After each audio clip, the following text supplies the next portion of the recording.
My name is Eva, and I once thought I had everything in perfect order. I held a respected position as head of marketing, had a loving husband, Caleb, and enjoyed a financially secure, stable life.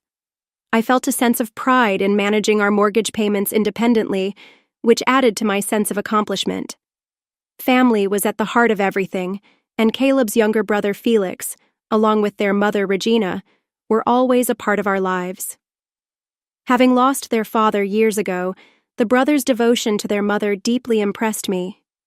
It was a beautiful bond, and it made me admire Caleb even more for his loyalty to his family. Regina initially seemed to approve of me, engaging me in conversations about my work at family gatherings, often commenting with a nod, "Marketing, huh? Sounds important." It was comforting to feel welcomed and appreciated by Caleb's family, and I looked forward to becoming a true part of their tight-knit circle. The early years of our marriage were filled with happy weekends, festive meals, and spontaneous family game nights. One Thanksgiving at Regina's stands out in my memory, where the laughter and chatter created an inviting atmosphere that made me feel like I truly belonged.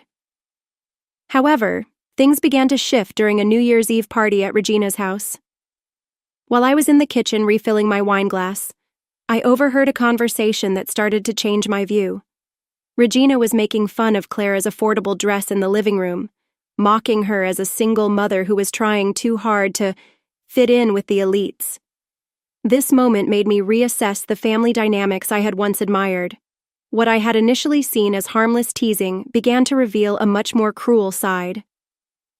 Over time, Regina started to gather with Caleb and Felix to whisper and laugh about various family members and friends, making snide comments at others' expense. It became harder and harder for me to ignore. One Easter Sunday, I reached my breaking point. Regina was casually criticizing a relative's financial choices, and I could no longer stay silent. I stood up and confronted her, hoping to defend those who were the target of her subtle bullying. The room went quiet, and Regina, with a biting tone, dismissed my concerns, suggesting that I was overreacting. In that moment, I turned to Caleb, hoping for his support, but his lack of response was crushing. I had once seen these family gatherings as warm and loving, but now I began to see the undercurrent of cruelty beneath it all. After Caleb's disappointing reaction, family events became increasingly difficult for me. I often found myself sitting alone, nursing a drink while Caleb stayed by his mother's side. He would occasionally glance at me with an apologetic look, but never did he step away to offer the support I desperately needed. One evening, after enduring yet another uncomfortable dinner, I confronted Caleb. "Why can't you ever stand up to her?" I asked, my frustration spilling over. Caleb, looking exhausted, ran a hand through his hair. "She's my mother, Eva. What do you want me to do?" "I want you to tell her she's being cruel. I want you to stand by me," I insisted. But he never did, and as time passed, I began making excuses to avoid these painful family gatherings. Whether it was a sudden work emergency or a migraine, I would find any excuse to escape the harsh whispers and cold stares. Just as I thought our situation couldn't become more strained, life threw a significant twist our way. I was pregnant. Discovering the pregnancy left me with a mix of emotions, holding the test with shaking hands and calling out for Caleb, who came rushing, concern painting his features. When I showed him the test, his reaction, a mixture of shock and relief, pulled me into a brief hope that perhaps this new life might mend the growing fissures between us. However, the pregnancy proved to be anything but easy.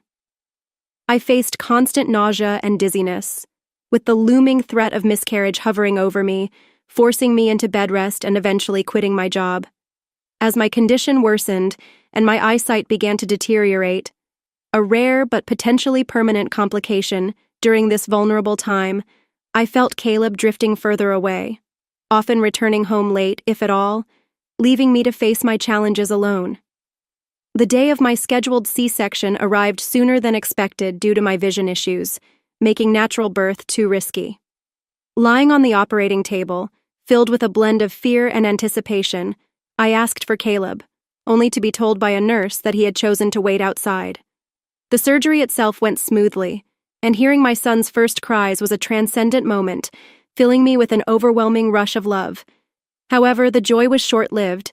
As Caleb eventually appeared in the recovery room, his discomfort and annoyance barely concealed. "Ava, we need to talk. This isn't right," he began abruptly, his words dismissing the necessity of my surgery and lamenting the presence of men during childbirth as against old norms, struck a deep chord of pain within me.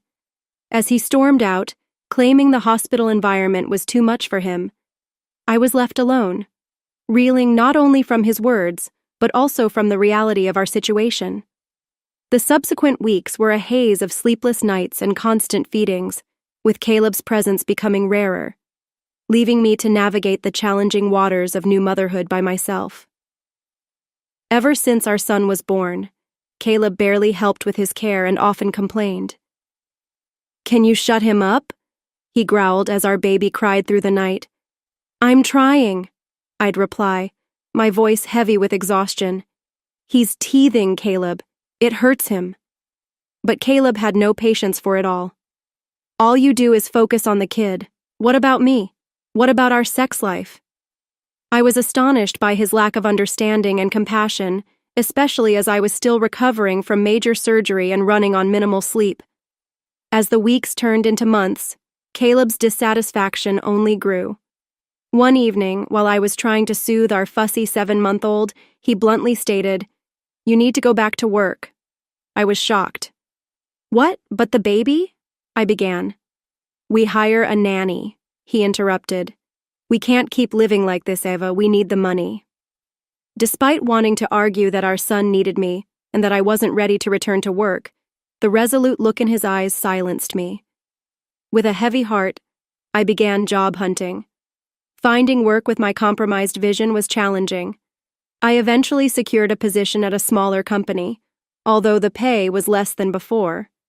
When I informed Caleb, his response was predictably dismissive. "That's it?" he scoffed. "We're paying a nanny for this?" Tears welled up in my eyes. "I'm doing my best, Caleb. It's not easy with my eyesight," I pleaded. "Excuses," he muttered, walking away. This marked the beginning of my new reality. Rushing to work each morning, guilt gnawing at me as I left my baby with the nanny, struggling through the day with my limited vision, and then coming home to a resentful husband and a son who desperately needed my attention. Time passed in a blur of work, childcare, and escalating tension at home. Before I knew it, 3 years had gone by since my son's birth. Despite the difficulties, I cherished him deeply and found joy in his milestones. Family gatherings continued to be stressful, particularly because of Regina's behavior. She would perform the role of the doting grandmother when others were watching, but her disinterest was obvious. "Come to Grandma," she'd coo in a sweet voice, arms outstretched towards my son, yet he would cling to me, turning his face away from this woman he barely knew. Regina's expression was sour. "What have you been telling him about me?" she hissed accusingly. "You're turning my grandson against me," I try to explain, weary. "He just doesn't know you well, Regina. If you visited more often..." But she would cut me off. "Don't you dare blame this on me," and storm off to complain to Caleb. On an ordinary Tuesday morning, my world was once again thrown off balance. Holding a pregnancy test, my heart raced as I saw the positive result. A wave of fear washed over me. My first pregnancy had been fraught with complications, and my health had been severely affected. Could my body handle another one? As I calculated the timing, I realized I was already well into my first trimester. It felt as though the decision had been made without my full awareness. With shaking hands, I called Caleb at work to share the news. His response was sharp and impatient. "What is it?" he asked. "Caleb, I began, my voice faltering. There was a long pause on the other end, followed by a dismissive tone. "Look, Eva, I'm busy. We'll talk later. Just don't quit your job, okay? We can't afford that." The line went dead, leaving me staring at my phone, feeling more alone than ever. Fortunately, this pregnancy wasn't as difficult as my first. The morning sickness was manageable and my vision stayed stable, allowing me to continue working. I was determined to provide for our growing family. But as my belly expanded, the gap between Caleb and me seemed to grow wider. He spent more time at his mother's house and often came home late. One evening, feeling drained from managing our toddler and the pregnancy, I asked Caleb for help as he walked in the door. "Hey, could you read him a story? I'm really tired," I asked, hoping for a little support. Caleb glanced at us, then at his watch. "Can't. I promised Mom I'd help her move some furniture. Don't wait up," he said, and without another word, he was gone, leaving me alone with our son and tears in my eyes. By the time I reached my 7th month of pregnancy, Thanksgiving was approaching. Guests began to arrive in the afternoon, including John and Mary, who immediately started helping. The house buzzed with the warmth of conversation and laughter. Just before dinner, the doorbell rang again, and it was Felix, Caleb's younger brother, except he wasn't alone. "Everyone, this is Serafina," Felix said, introducing his fiancée. The mood in the room instantly brightened with congratulations. Regina showed up shortly afterward, and her face lit up when she saw Serafina. During dinner, she lavished attention on Serafina, asking about her job as a manager at a national bank. "How prestigious!" Regina exclaimed, clearly impressed. Then, in a louder voice meant for everyone to hear, Regina added, "Serafina here makes $220,000 a month. Now that's the kind of daughter-in-law I've always dreamed of. Smart, beautiful, successful." Her words stung, especially when she shot a pointed look in my direction, adding, "Unlike some people who can only pop out babies and breed poverty." I felt my cheeks burn with humiliation. Mary bristled next to me, clearly ready to defend me, but I gently stopped her, not wanting to escalate the situation. Regina didn't stop there. With a syrupy sweetness, she continued, "Why don't we all head to that new restaurant downtown?" My treat, of course. Before I knew it, Regina, Caleb, Felix, and Serafina were heading for the door. Caleb didn't even glance back. The cheerful mood of the evening evaporated, and soon the other guests made their excuses to leave. Only John and Mary stayed behind, their presence a quiet support in the now silent house. I declined their offers of help, insisting that they also needed to rest. Once they left, I sank into the couch, overcome with tears. As the hours trickled by, my sobs echoed through the quiet house, my hand resting on my growing belly, lost in thoughts of how my life had spiraled to this point. It was nearing dawn when I heard the front door creak open. Caleb stumbled in, reeking of alcohol and cigarette smoke. Without a word, heading straight to our bedroom. With trembling hands, I picked up my phone and scrolled through social media. There, captured in a series of photos, were Regina, Caleb, Felix, and Serafina, all smiles at an upscale nightclub. The caption stung, "Best Thanksgiving ever with my real family." As my due date neared, a mix of excitement and anxiety filled me. The doctors had scheduled another C-section, given the short interval since my last. Despite trying to focus on the arrival of our new baby, doubts about Caleb clouded my thoughts. One cold winter afternoon, I noticed Caleb unpacking bags full of summer clothes. Confused, I asked, "What's all this?" "Just saw a good sale. Thought I'd update my wardrobe," he replied, avoiding my gaze. It didn't quite add up, but with the baby on the way, I pushed my suspicions aside. I had been saving diligently, ensuring we had enough for the mortgage, bills, and even a babysitter for our 4-year-old. Thankfully, my workplace had approved 3 months of unpaid leave. 5 days before my scheduled C-section, chaos erupted. I was resting when Caleb and Regina burst through the door, urgency in their steps. Following them to our bedroom, I found Caleb hurriedly packing the new clothes. "Caleb," I said, my voice rising with panic. "What are you doing?" "We're all going to Felix's wedding in Hawaii," he replied curtly. "But my C-section is in 5 days. Who's going to take care of our son?" I protested. "You'll manage. You always do," Caleb said coldly, zipping up his suitcase. Before I could utter another word, he and Regina were out the door, leaving me in a stunned silence. Reality hit me like a tidal wave. Frantically, I checked our joint account. Empty. All the money I had saved was gone. With shaking fingers, I called Caleb. "What?" he snapped when he finally answered. "The money! All our savings. Where is it?" I stammered. After a pause, his cold laughter filled my ear. "We needed it for Felix's wedding gift. Don't be so greedy, Eva." Then, the line went dead. Suddenly, a sharp pain shot through my abdomen. Looking down, I saw a puddle forming at my feet. My water had broken.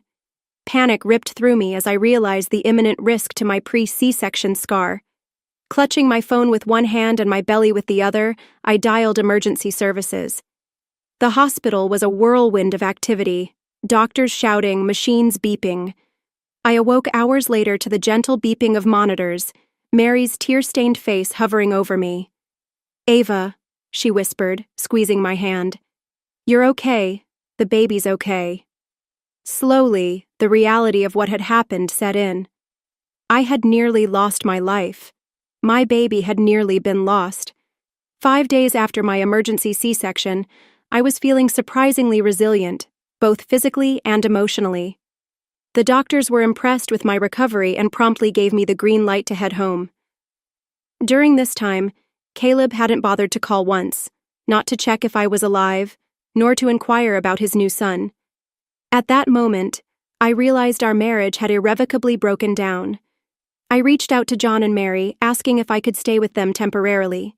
They immediately welcomed me and my boys, offering not just a place to stay, but the emotional support I desperately needed. As they doted on their grandsons, I took the opportunity to rest and start researching divorce lawyers while gathering necessary financial documents. A week after leaving the hospital, Caleb finally called. I ignored his first 5 calls, answering only on the 6th attempt. "Where the hell are you? Why aren't you at home?" he demanded, his voice a mix of anger and confusion. Calmly, I replied, "I'm at my parents' house with our sons." "I filed for divorce, Caleb." His reaction was a mixture of disbelief and mockery. "Divorce? Are you kidding me? After everything I've done for you?" He laughed bitterly. "Everything you've done?" I countered, anger rising. "Like abandoning me right before I gave birth or stealing our savings." "Oh, get over it," he scoffed dismissively. "I'll pay you back, no problem. In fact, I don't even want to see you again. Do you know why? Because I'm going to be rich." He rambled on about a job offer from Felix's new wife, Serafina, who had promised to make him wealthy beyond belief through a new financial venture. "You never believed in me, Eva," he spat. "You always held me back. Well, guess what? I'm free now. And you're just a loser who can't see potential when it's right in front of her." The divorce proceedings were surprisingly swift. Caleb didn't contest much. He returned the money he had taken and agreed to pay alimony. Since I had been the one making the mortgage payments, evidenced by years of bank statements, the judge awarded me the house without hesitation. The day I moved back into what was now my house, Caleb was there packing his last belongings. He sneered as I entered with our baby and our toddler by my side. "Enjoy this dump while you can," he jeered, carrying a box. "I'll be in a mansion soon, swimming in cash. You'll see what you missed out on." As he left, a profound sense of relief washed over me. The house felt larger, brighter, and free from the shadow of his presence. A year and a half later, life had settled into a new rhythm for me and my boys. I had returned to work and found a balance between my career and motherhood. It wasn't always easy, but we were happy, healthy, and thriving. Then, on another ordinary Tuesday, my phone buzzed with a news alert that made my heart race. Local banker exposed as fraud, leaves family in ruins. As I read the article, I couldn't believe my eyes. The story revealed that Serafina had been running an elaborate scam. She had convinced Caleb, Felix, and Regina to invest in a fictional financial company, urging them to take out massive loans, leaving them in financial ruin. They had even mortgaged Regina's house, pouring every penny they had into this non-existent venture. Serafina, it turned out, wasn't a banker at all. The office she had shown them was merely a rented space, a facade for her deceit. She disappeared with millions, leaving nothing but forged documents and shattered lives. To make matters worse, I found out they had also taken out an additional loan to fund Felix and Serafina's lavish wedding in Hawaii, the very wedding Caleb had abandoned us to attend. As I processed the devastating news, a flood of emotions rushed through me: shock, disbelief, and, if I'm being honest, a small sense of vindication. The fallout was catastrophic. Unable to repay their massive debts, they lost everything. Regina's house, their cars, and even their personal belongings were seized by creditors. They were left with nothing but crushing financial obligations. I learned from others that Regina had resorted to working as a cashier, barely making enough to cover a modest apartment and groceries.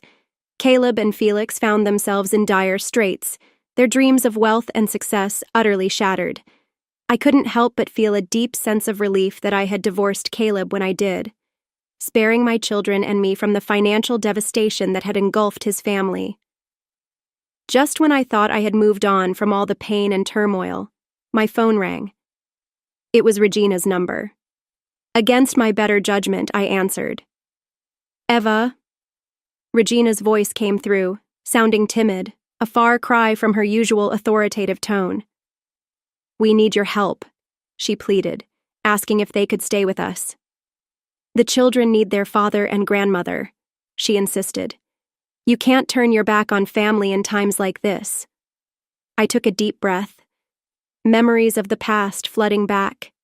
The Thanksgiving insults, the times I was left alone while pregnant and struggling, and all the moments they belittled and dismissed me. "Family," I said, my voice steady. "You weren't concerned about family when you left me alone, pregnant and in danger. You weren't concerned about family when you helped steal my savings. You weren't concerned about family when you insulted me." Regina tried to interrupt, but I pressed on.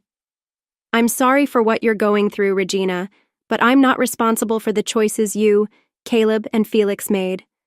My priority is my children, and I can't expose them to the instability you've brought upon yourselves. Please don't contact us again." I ended the call and immediately blocked her number. As I put down the phone, a sense of relief washed over me. It was finally truly over.